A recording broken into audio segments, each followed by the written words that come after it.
Spalující vina. Díl 5. Žár byl nesnesitelný. Kůži měla pokrytou puchýři, které praskaly a pálily. Zírala na své ruce a oči štípaly. Viděla, jak roztékající se kůže odhaluje svalovinu a kosti. Slyšela, jak její matka křičí. Ten křik se jí zaryl do mozku.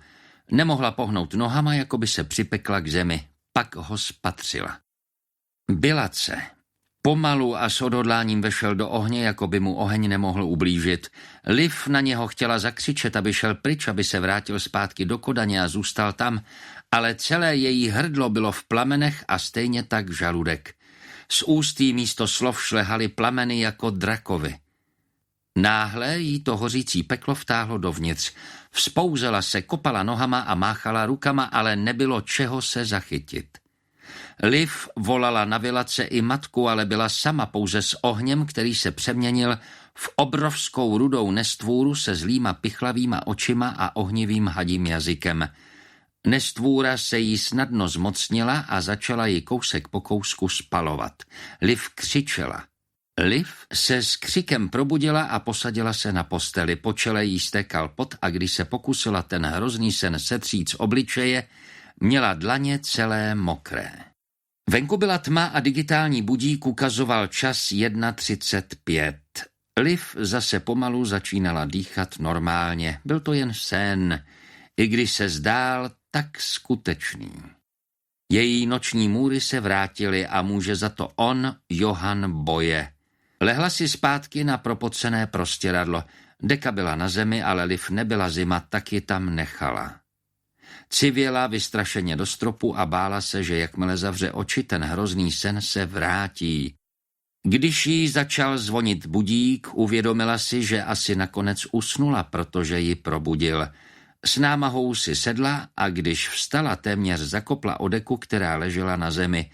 Budík nechávala na poličce na druhé straně pokoje, takže musela vstát, aby ho mohla vypnout. Jinak by spala dál. Proč ho nastavila na tak brzy, vždyť má volno? Musí být ve 12:30 v nemocnici na krevních testech. Má spoustu času. Liv najednou začala být zima. Měla na sobě jen kalhotky. Po tom děsivém snu si sundala propocenou noční košili. Potřebovala se osprchovat, cítila pach svého potu. Snědla 2 krajíčky bílého chleba se silnou vrstvou másla a nutely a vypila 2 sklenice kaká. V tom jí začal na stole vibrovat telefon. Váhavě ho zvedla. Když už jí někdo volal, bylo to obvykle z práce nebo z pečovatelského centra, kde se starali o Bilace. Možná se mu něco stalo, tohle číslo ale neznala. Také by to mohl mít nějaký otravný prodejce, někdo z průzkumu trhu nebo z neziskové organizace, které jí neustále volali. Ano, dobrý den, mohu mluvit s Liv? Setkali jsme se před pár dny, jmenuji se Anne Larsenová, pracuji pro stanici TV2. Byla to ta novinářka, Liv chtěla okamžitě zavěsit. Promiňte, že vás obtěžuji, ale předevčírem jsem byla za vaším bratrem. Mrzí mě, že má po tom požáru takové zdravotní následky, netušila jsem to. Chápu, proč jste o tom nechtěla mluvit, ale jak je vlastně na tom? Měla jsem pocit, že se mi snažil něco říct. Haló? Na chvíli bylo ticho, protože Liv přemýšlela, jestli má zavěsit nebo ne. Nakonec to neudělala. Jak ta novinářka zjistila, ve kterém pečovatelském centru Bilac je? A proč s ním chtěla mluvit? Jak?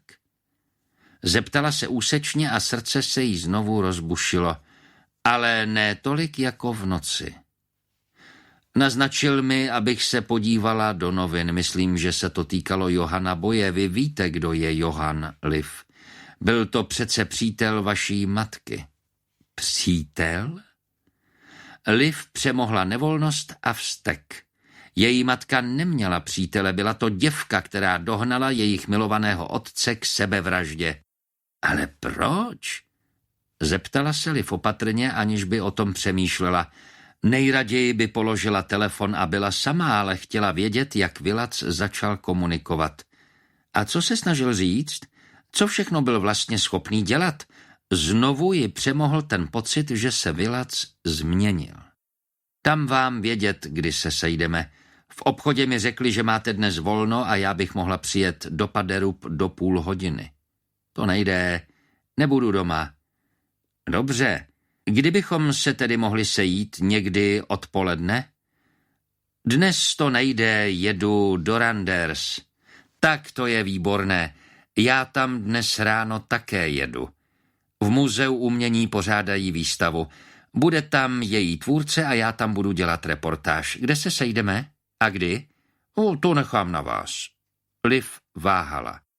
Můžete mi říct, jak se s vámi Vilac pokusil komunikovat? Řekl něco? Vyzvídala Liv a bylo jí jasné, že Anne v ruce drží všechny trumfy. Myslím, že Vilac mi chtěl něco říct o Johanovi, ale pak náhle stichl. Chci s vámi právě o tom promluvit jen mezi 4 očima, ale ne po telefonu. Víte, kde je Café Kraes? Je to blízko toho muzea, kde budu dělat reportáž, takže by se mi to hodilo. Co takhle okolo 2:30? Samozřejmě, že Liv věděla, kde je Café Kraes. Položila telefon a v zápětí litovala, že s tou schůzkou souhlasila. Co se to ale Vilac snažil Anne říct? Na rukou jí naskočila husí kůže. Začíná si snad vzpomínat, co se před 4 lety stalo? Krajská nemocnice v Randers Liv připomínala školu. Stejné červené budovy a okna, která vypadala jako propadlé oči, které skrývaly, co se za nimi děje, jako Vilacovy oči. Liv se zastavila před vchodem a uvažovala, že by tam nešla jako tenkrát, když ještě chodila do školy, a jednoho dne se rozhodla jít za školu, aby se vyhnula spolužákům, kteří ji šikanovali, a učitelům, kteří kritizovali její chování i schopnosti. Nemocnice na ní působily stejným dojmem. V nemocnici jí řekli, že musí mít pod dohledem její metabolismus a krevní tlak. Liv měla nadváhu a pokud by její krevní tlak byl příliš vysoký, mohlo by ji to ohrozit na životě. Dnes měla tlak určitě příliš vysoký, tím si byla jistá, jak jinak po té děsivé noční můře, na kterou se jí zatím nepodařilo zapomenout. Liv odběry krve nesnášela. Sledovala injekční jehlu, jak zajíždí pod kůži a průhlednou hadičkou její krev odtéká do připravených ampulek. Sestra obvykle nemohla najít žílu a několikrát píchla Liv vedle, než se konečně trefila. Liv pak odcházela s fialovo-černou modřinou na předloktí. Do práce si pak brala triko s dlouhým rukávem, aby o ní nezačali říkat, že bere drogy. Liv se vzpamatovala a vešla do budovy. Obvykle na odběrech nebyla dlouho, ale dnes tam musela čekat a sestra se zase nemohla trefit do žíly. Naměřili jí vysoký krevní tlak. Předepsali jí na něj léky a Liv si je měla vyzvednout v lékárně, ale nechtělo se jí. Nasedla do auta, jela do centra a zaparkovala před Café Kraes. Anne Larsenová už tam byla a mávala na Liv od stolu. Byli v kavárně téměř sami. Dobrý den, Liv, jsem ráda, že jste přišla. Pozdravila ji až moc radostně, když Liv dorazila ke stolu a posadila se. Co si dáte, zvu vás. Liv si objednala kolu a velký kus čokoládového dortu. Anne Larsenová už měla velký šálek latte. Chvilku mlčky seděli. Proč jste jela za mým bratrem, jak jste zjistila, kde je? Zeptala se jí Liv a snažila se, aby to vyznělo sebevědomně. Potkala jsem vaši sousedku, stála se svým psem u mého auta. Řekla mi, že Vilac je v centru Oak Nursing Home a měla jsem to při cestě, takže doufám, že vám to nevadí. Liv zavrtěla hlavou, i když to nebyla pravda. Samozřejmě ta stará drbna Viga Thompsonová. Jakou šanci má podle doktorů Vilac na uzdravení? Zeptala se Anne. Liv pokrčila rameny. Nevědí, jak na tom je, za celé 4 roky neřekl ani slovo a nejsou si jistí, jestli má poškozený mozek nebo jestli to souvisí jen s jeho psychikou. Anne upila trochu svého latte. Připadalo mi, že mi chtěl Vilac něco říct. Pokyvoval hlavou směrem k novinám na stole, tím jsem si jistá. Myslím, že chtěl, abych se do nich podívala. Ale proč? Liv si lžičkou ukrojila kousek čokoládového dortu, asi by ho neměla jíst po tom, co jí řekli v nemocnici, měla by prý schodit alespoň 15 kilo.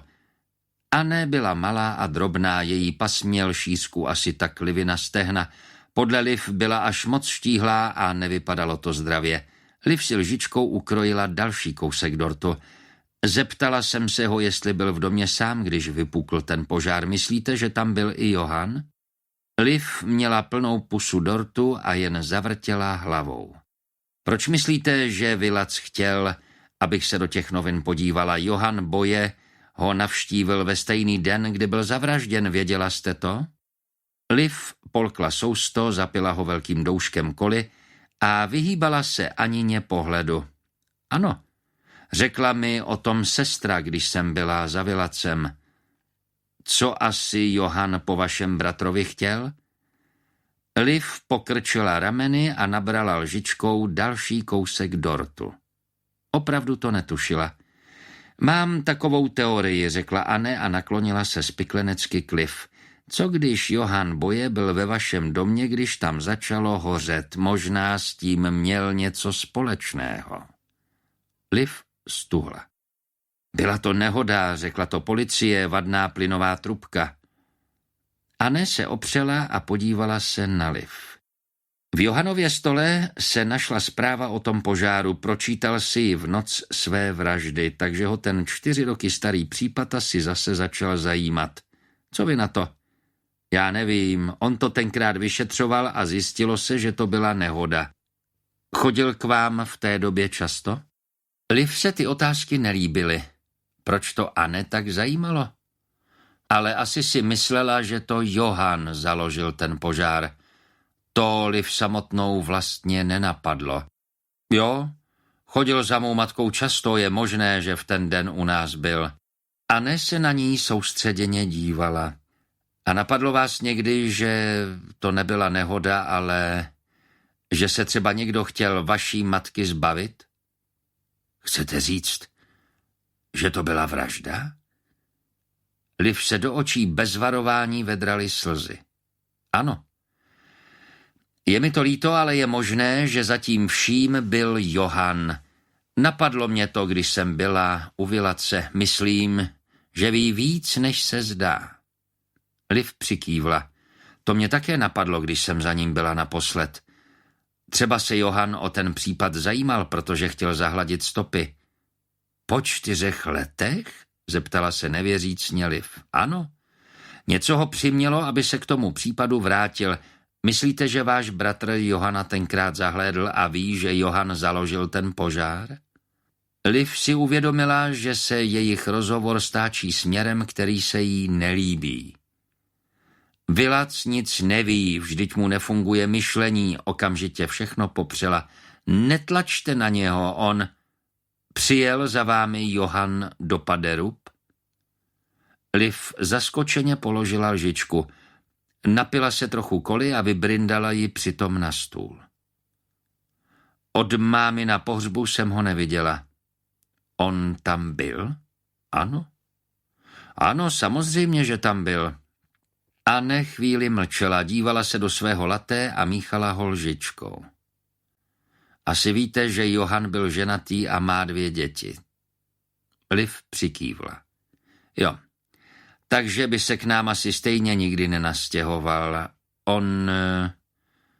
Liv znovu zmlkla. Už toho řekla až příliš. Vy jste chtěla, aby se k vám nastěhoval Liv, aby u vás bydlel a měla jste zase tátu? Ale my máme tátu, pronesla Liv rozlobeně. Ano, ale ten se zabil. Myslíte, že máma chtěla Johanna donutit, aby opustil svou ženu? Vyhrožovala mu, že jí řekne o jejich vztahu, když od ní neodejde?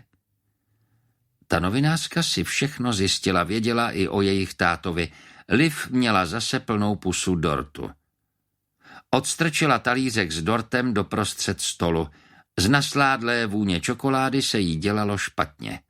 Když jí Anne položila ruku na předloktí, schoulila se. To by mohl být motiv, Liv. Pokud o tom váš bratr věděl, mohl zabít Johana?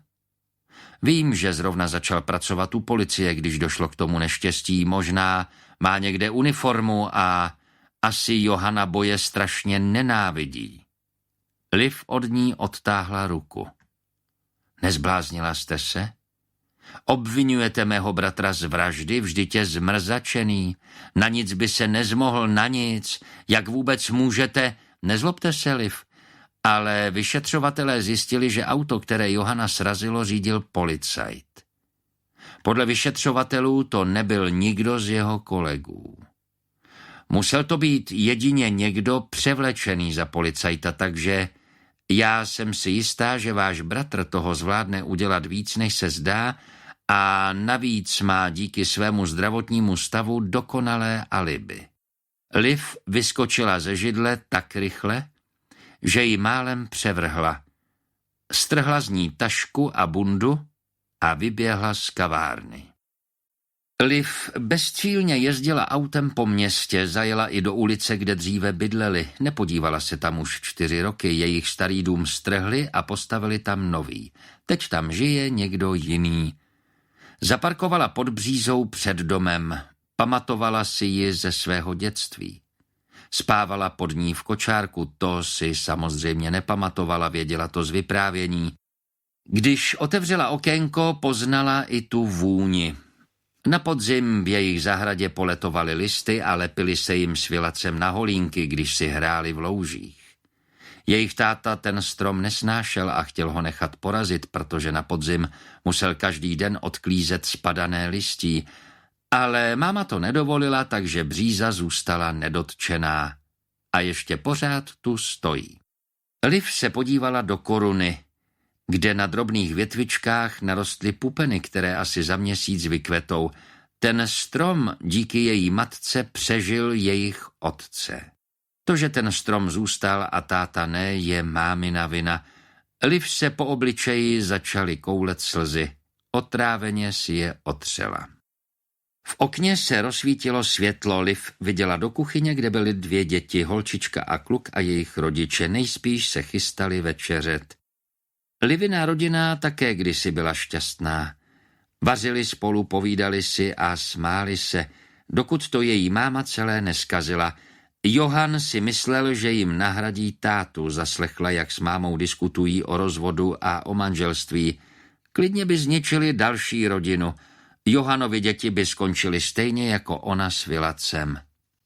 Dobře. Vilac Johanovi skočil na tu hru o novém oddaném tatínkovi, ale ona ne, ani jak se tím netajila.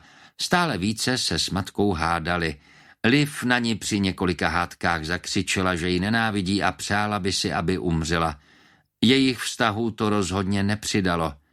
Liv věděla, že matka má Vilace radši než ji. Byla na něho hrdá. Z jejího syna bude policista, ale její dcera je k ničemu. Je moc tlustá na to, aby si našla přítele nebo založila vlastní rodinu. A moc hloupá na to, aby to někam dotáhla. Liv vždycky věděla, že si tohle máma myslí. Jednou dokonce poslouchala za dveřmi, když si máma povídala s kamarádkou. Řekla jí, že chtěla jen jedno dítě, syna, a toho má.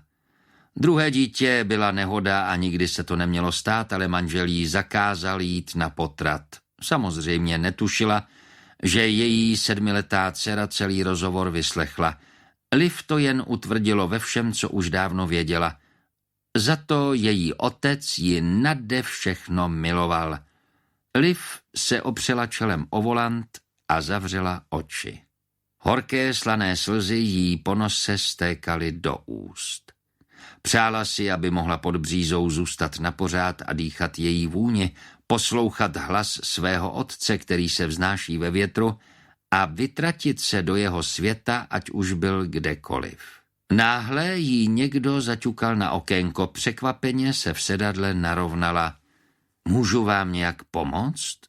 Zeptal se jí muž, který stál u okénka. Byl to ten, kterého viděla oknem do kuchyně. Zaparkovala přímo před jejich příjezdovou cestou a asi mu to připadalo podezřelé. Nastartovala auto a odjela tak rychle, že jí od pneumatik odletovaly kamínky. Muž tam jen v údivu stál. V televizi dávali jen samé reprízy pořadů, Liv se na ně nechtěla dívat. Nechala televizi zapnutou a otupěle zírala na obrazovku.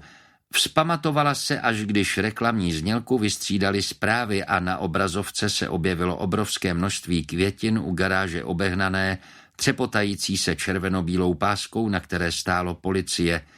Liv tu garáž poznala a zpozornila. Oddělení kontroly a stížností pokračuje ve vyšetřování vraždy policejního důstojníka Johana Boye, který byl brutálně zavražděn před vlastním domem. Pachatel ho srazil autem a ujel. Ze záznamu bezpečnostní kamery na čerpací stanici ve stejné ulici, kde oběť bydlela, je patrné, že řidič daného automobilu měl na sobě policejní uniformu. Zpravodaj vypadal uhlazeně a jeho sako i kravata barevně ladily s televizním studiem. Vážně se na Liv zadíval. Oddělení kontroly a stížností apeluje na svědky, aby se obrátili na policii s jakýmikoliv informacemi, které by mohly pomoci vyšetřování.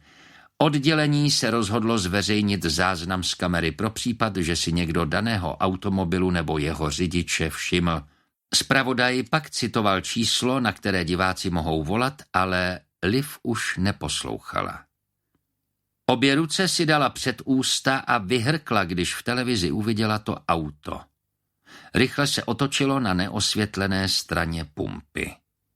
Policie hledá černý nebo tmavě modrý Peugeot 208, který nemá žádná zvláštní poznávací znamení. Automobil neměl v inkriminované době poznávací značky, pokračoval zpravodaj. Potom celý příspěvek o Johanovi shrnul. Liv vypnula televizi. Asi si ty prášky na vysoký tlak měla přeci jen vyzvednout. Prudce otevřela lednici, ale došla jí kola. Hodila na sebe bundu a šla si pro kolo.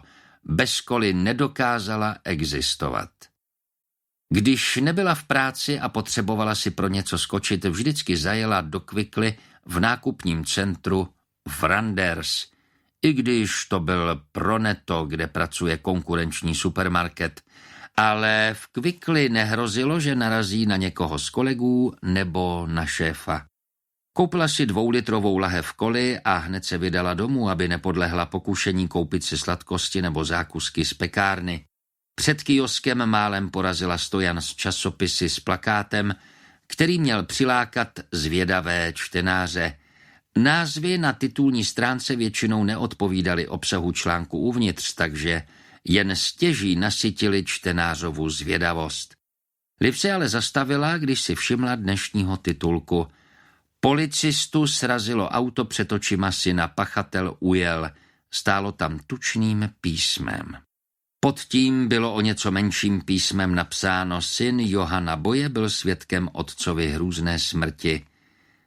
Liv se roztřásly ruce a okamžitě vyrazila ke svému kolu, které nechala před nákupním centrem. Sotva popadala dech. Hodila láhev do košíku na kole a začala šlapat do pedálů. Chvíli jí trvalo, než získala rovnováhu a kola se začala plynule otáčet. Jak se ten Johanův syn jmenuje? Lukas. Ano, Lukas.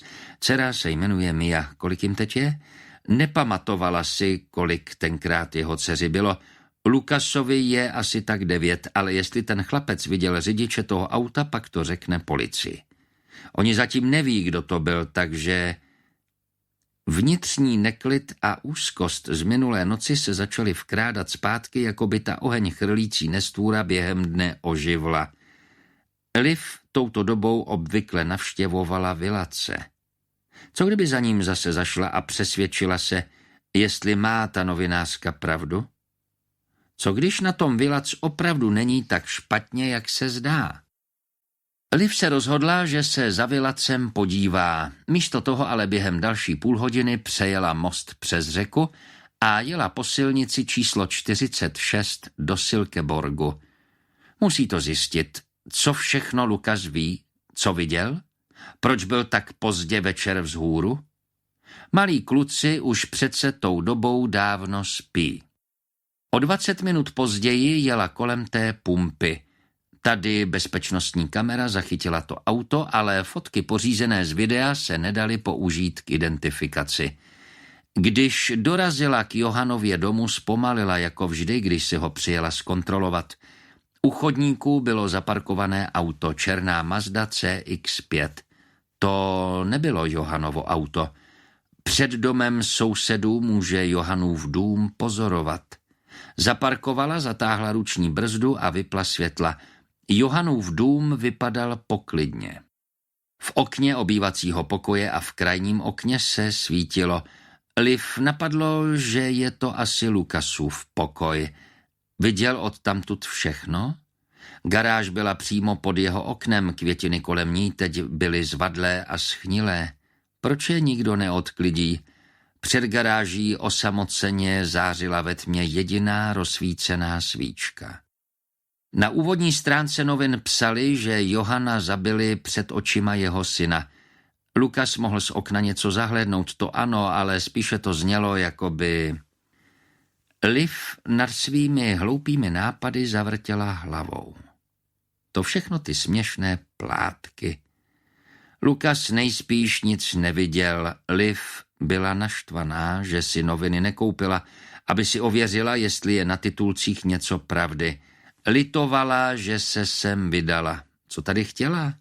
Zazvonit a zeptat se Lukase, co viděl? Měla raději jet za Vilacem. Nejspíš je teď rozladěný, protože nepřišla. Později za ním zajede. Chystala se nastartovat a jet zpátky do Paderub, když v tom se něco stalo. Lukas přišel k brance a pomalu šel k povadlým květinám. Neměl boty ani bundu, jako by jen tak vyběhl a bylo mu jedno, že je venku zima. Liv opatrně vystoupila z auta a chvíli chlapce jen tak z dálky sledovala. Klekl si vedle květin a četl si kondolence. Lukas byl miniverzí svého otce. Liv to zasáhlo jako blesk. Potichu zavřela dveře auta a vydala se k němu. Lukas si ji všiml, až když sousedovic pes začal štěkat, ale to už Liv stála vedle něj. Překvapeně se na ní podíval. Ty květiny jsou pro tvého tatínka, je to tak? Přikývl a pořád seděl na kolenou a sledoval ji. Měl úplně stejné oči jako Johan. Liv ho chtěla praštit, ale místo toho si dala ruce do kapes. Četla jsem o tom, co se mu stalo v novinách, řekla. Lukas se zase díval na květiny, ale Liv si všimla, že přikyvuje. Klekla si k němu a zvedla jednu z kondolencí. Odpočívej v pokoji, kamaráde. Přečetla, co na něm stálo nahlas. Jak dojemné, všichni ho měli rádi, viď? Lukas znovu přikývl. Táta byl policista. Jo. Chceš být také policistou, až budeš velký? Možná, ano, chci, odpověděl Lukas, jako by se zrovna rozhodl. Takže určitě víš, že policista nesmí nikdy lhát, že jo? Lukas znovu přikývl. Tvůj táta určitě nikdy nelhal. Liv se bála, že chlapec v jejím hlase uslyší nenávist. Nikdy nelhal, nikdy. Ale já vím, že ty také nelžeš a řekneš mi, co jsi viděl. V tom autě byl policajt. Viděl jsi ho? Lukas se na ní zadíval svýma modrozelenýma očima. Liv by připadaly krásné, jen kdyby jí nepřipomínali jeho otce a nejhorší období jejího života. Vy jste také od policie? Zeptal se jí. Ano. A tvého tátu jsem dobře znala, takže chci najít jeho vraha, aby šel do vězení. Ty si to určitě také přeješ. Ano, ale ti lidé z policejní policie už slíbili, že ho najdou, jsou tady a mluví s mámou. Myslím, že mají něco nového. Policejní policie? Kdo to je? Lukas ukázal na černé auto zaparkované u chodníku. Máma říkala, že když policajt udělá něco, co se nesmí, tak oni to musí vyšetřit. Liv si uvědomila, že Lukas mluví o oddělení kontroly a stížností, takže jsou teď tady. A co zjistili? Víš to, Lukasi? Jak víte, jak se jmenuju? Liv se kousla do spodního rtu. Od klečení uši bolela kolena, stehna, břicho a nohy jí stuhly a už se nemohla udržet v sedě. Říkala jsem ti přece, že jsem tvého tátu znala opravdu dobře, takže Samozřejmě vím, že se jmenuješ Lukas, vyhrkla. Vy jste s ním pracovala? Pokračoval Lukas. Liv si stoupla, zatmělo se jí před očima a pak si zvykla na novou polohu. Ano, odpověděla, aby se jí už dál nevyptával. Na co ta policie přišla? Já jsem to všechno neslyšel, ale myslím, že říkali, že to auto asi řídila policistka. Viděli to na tom videu, ale já jsem pak vyběhl z domu, aby mě už nechali. Už nechci o tátovi mluvit. Lukas se postavil. Zachvěla se mu brada, jako by se mu chtělo brečet. Liv mu rychle položila ruku na rameno a jemně a neobratně ho stiskla. Já to chápu, Lukasi, nic jiného už neříkali? Ne, ale můžete se jich zeptat, než odjedou, navrhl. Liv pustila jeho rameno, zahradní brankou prošli dva muži, jeden z nich vypadal exoticky, za nimi kráčela žena, s oběma si podala ruku, to byla Alice Bojeová. Všimla si Lukase. Liv věděla, že musí jít, ale měla ještě odklečení stuhlé nohy, bylo to jako v tom hrozném snu, kdy se jí nohy zatavily do země. Lukasi, co děláš venku bez bundy a bot? Alice běžela ke svému synovi a popadla ho za ruku. Pak se na Liv podezíravě zadívala. Kdo jste? Ti dva muži z oddělení kontroly a stížnosti se na ní také upřeně dívali. Nohy stále nechtěly Liv poslouchat. Já jen jsem se zastavila a chtěla jsem... Koktala Liv a ukázala na povadlé květiny. Ona zná tátu, pracovala s ním, vysvětloval horlivě Lukas. V tom k nim vykročil muž ve tmavém oblečení, na kabátě měl nápis oddělení kontroly a stížnosti. Představil se jako Roland Benito, což měl i v průkaze, který ukázal. Jeho jméno znělo italsky. Vy jste od policie? Zeptal se perfektní dánštinou bez přízvuku. Ne, no tak ano, jak se jmenujete? Teď k nim přišel i ten druhý muž. Liv si uvědomila, že to není muž, takhle zblízka ve světle lampy viděla, že je to žena, představila se jako Karina Otesenová. Liv nevěděla, co má dělat, proč si jen šla koupit tu kolu a narazila na ty noviny, proč jen jela do Silkeborgu, proč namluvila Lukasovi, že je od policie. Vždyť jim muselo být jasné, že na policajtku je moc malá a tlustá. K policii by ji nikdy nevzali, jak jí matka mockrát řekla. Benny Hansenová, vyhrkla, dost běžné jméno. Nikdy jsem o vás neslyšela, řekla ještě podezíravěji Alice. Držela Lukase kolem ramen, aby zase neutekl. Lukas Liv upřeně pozoroval. Tvářil se také podezíravě a podoba s jeho otcem tak ještě více vynikla. Liv chtěla zmizet, než pozvrací tomu Italovi jeho elegantní boty. Chtěli bychom si s vámi promluvit. Vyslechli jsme už všechny Johanovi kolegy, včetně několika lidí i z jiných okrsků. Ze kterého okrsku jste vy, Bente? Zeptal se jí vstřícně. Já už musím jít, ale spojím se s vámi. Opravdu už musím jít, koktala Liv. Co nejrychleji se rozběhla k autu. Ne, stůjte, máme sakra, zaslechla Benita klid za sebou. Benito s Karinou se rozběhli za ní. Liv naskočila do auta a šlápla na plyn. Ujížděla odtamtud tak rychle, až od auta odletovaly kamínky. Benito s Karinou se otočili a doběhli ke své černé Mazdě. Liv prosvištěla kolem pumpy, zahnula za roh a vyjela na severní okruh. Naskočila jí žlutá, ale Liv za hlasitého troubení aut za ní projela semafory. Černá Mazda na semaforech zastavila, ale to neznamenalo, že si Liv mohla oddechnout. Jela plnou rychlostí po Kejlstrup okolo autosalonu a vjela na kruhový objezd. Raději dostane pokutu za překročení rychlosti, než aby s nimi musela mluvit. Podívala se do zpětného zrcátka. Po černé Mazdě pořád ani vidu. Pokud neviděli, kterým výjezdem Liv sjela, nemají šanci, ale až když Liv dojela ke druhému kruhovému objezdu a porušila přitom veškerá pravidla silničního provozu a zabočila dolů po Noreskov Hill, byla si teprve jistá, že je setřásla. Krevní tlak i tep jí vyletěli tak vysoko, že lapala po dechu. Postupně začala normálně dýchat. Sice tu černou Mazdu setřásla, ale co udělají teď? Policistku Bente Hansenovou budou hledat do nekonečna, ale jestli si všimli její poznávací značky, tak ji lehce najdou. Praštila pěstmi do volantu. Proč sakra do Silkeborgu vůbec jela? Musí zajet za Vilacem. Anne se zdálo, že ji Vilac poznal. Ten výraz v jeho obličeji mohl být s trochou představivosti úsměv. Dobrý den, Vilaci, já jsem Anne Larsenová. Pamatujete si na mě ještě od minulé, že? Teď to vypadalo, že Vilac přikyvuje, nebo Anne jen viděla, co chtěla vidět. Vilac zrovna dojedl, měl před sebou na stole prázdný talíř. Anne se posadila, když v tu chvíli přišla sestra talíř odnést. Tak Vilac má návštěvu, řekla s údivem.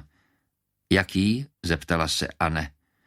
Začal teď jíst sám, předtím jsme ho vždycky krmili, ale teď chce jíst sám a jde mu to opravdu skvěle.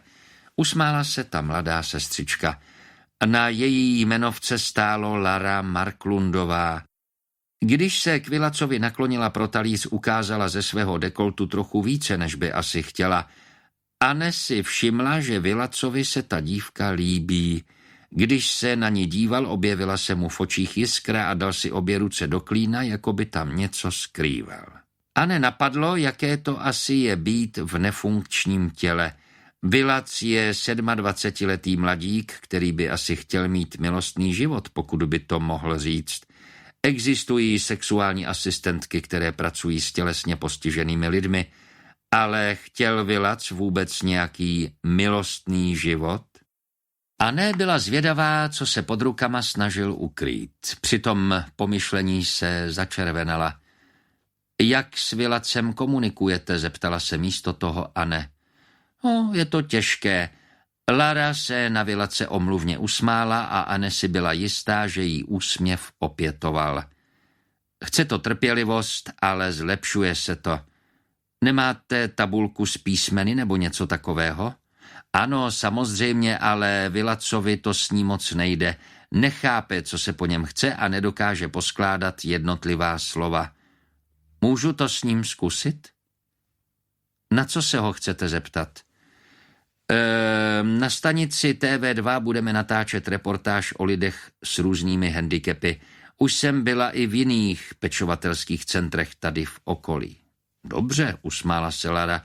Proč jste si vybrala právě Vilace? No, chtěli jsme mít opravdu různorodou skupinu lidí a Vilac je jediný, kdo přežil požár. Můžu vyzkoušet tu tabulku? Jistě, je tamhle v té skříni, dojdu pro ni. Lara přinesla tabulku rozdělenou do políček. V první řadě byla čísla od 1 do 9 a pak různá slova souhlasím, nesouhlasím, co, kdy a tak dále. Ve zbytku tabulky byla krabička z písmenky. Nemáte nic modernějšího, třeba nějaký elektronický program?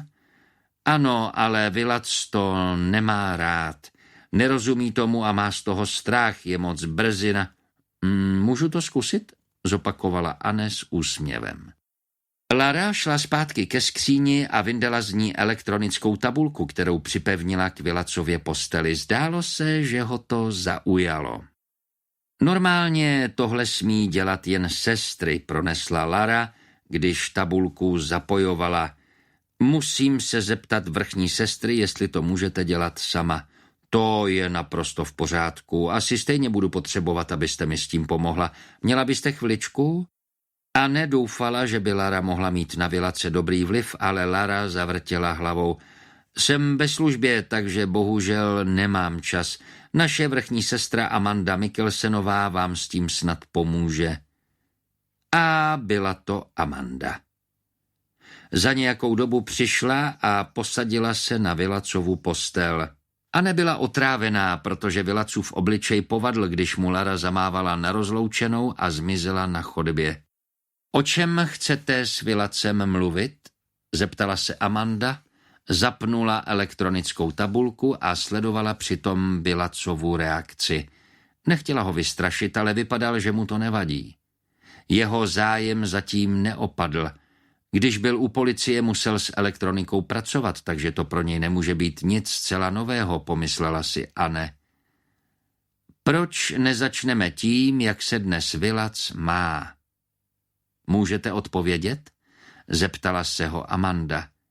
Vzala ho za pravou ruku a vedla ji na klávesnici na dotekovém displeji, ale Vilac svou ruku odtáhl a zavrtěl hlavou.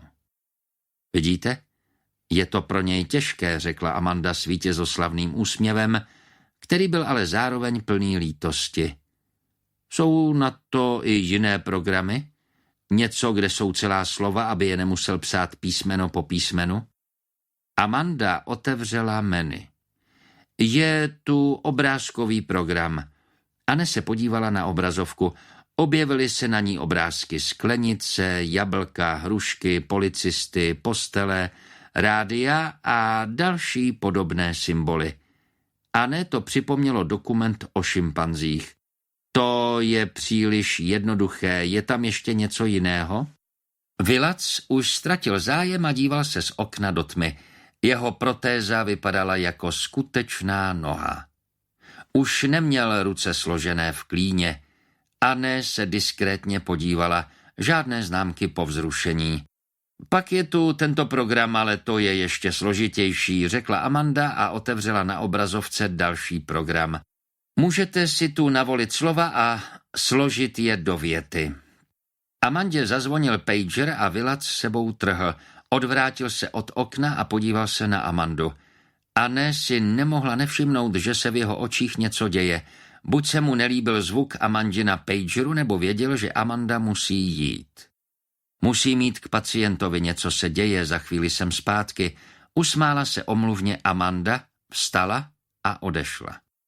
Když vrchní sestra odešla, podíval se Vilac znovu na obrazovku, pak zvedl levou ruku a Anne viděla, že se snaží soustředit. Takže Vilac je tedy levák. Hubený a zjizvený prst našel klávesnici a pomalu začal zadávat slova, pomalu a jedno po druhém. Mám se dobře. Anne se na něho překvapeně podívala. Výborně, Vilaci, já věděla, že to dokážete, vykřikla a zdálo se, že Vilac díky její pochvale pookřál. Jeho oči se soustředily na Anne, čekal na další otázku. Tak dobře, Vilaci, tady je další otázka. Líbí se vám Lara?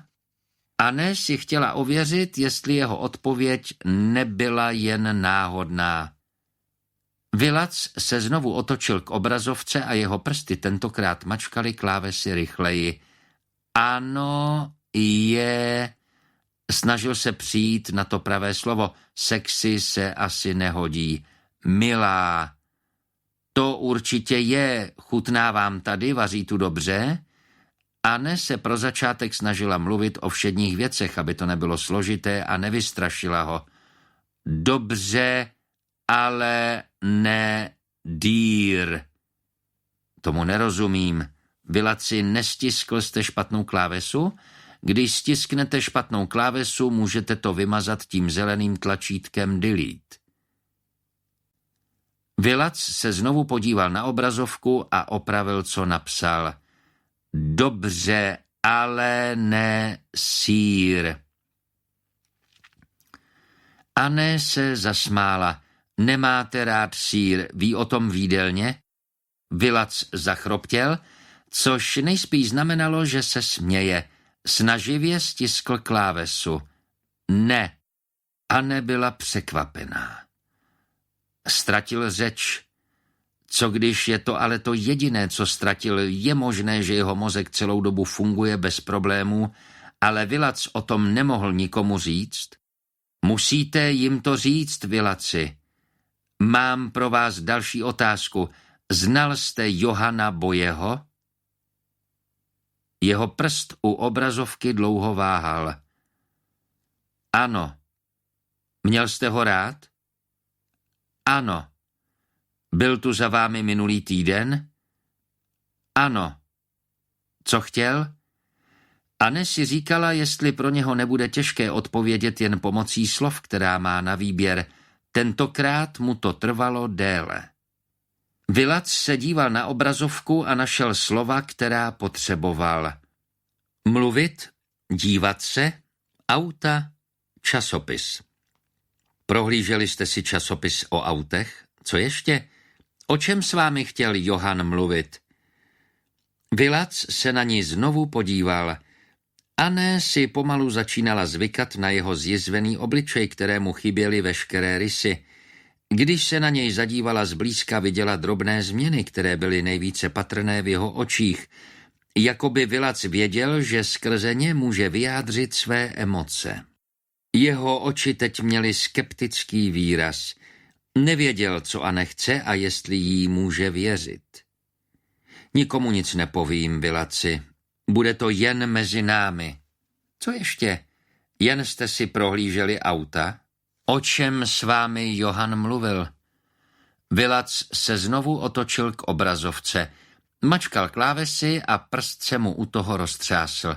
Máma, oheň, umřít. Znovu se na Anne podíval, teď v jeho očích nedokázala číst, byly potemnělé.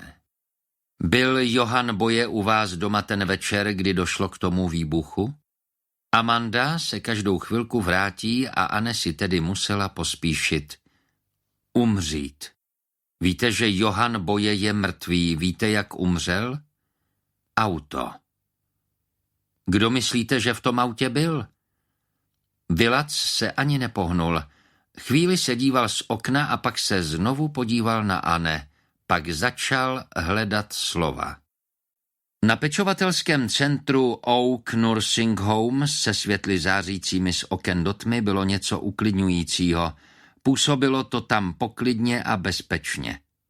Celá situace v Silkeborgu i ta honička v autě najednou připadala Liv jen jako z filmu, který sledovala z pohovky. Z jednoho pokoje vyšla Amanda Mikkelsenová zrovna ve chvíli, kdy Liv vcházela. Zdálo se, že je vystresovaná a zrovna měla někam namířeno, ale i tak Liv zastavila. Už jsem si myslela, že dnes nepřijdete, Liv, ale Vilac má návštěvu, tak si zatím můžeme promluvit. Půjdeme ke mně do kanceláře? Kdo za ním přišel, kdo je u mého bratra? Máme výsledky magnetické rezonance, nechcete je vidět? Jo, ale... Liv šla se sestrou, ale byla rozrušená. Kdo za Vilacem přišel? Amanda se posadila ke svému stolu a pokynula Liv, aby si sedla na židličku před ním.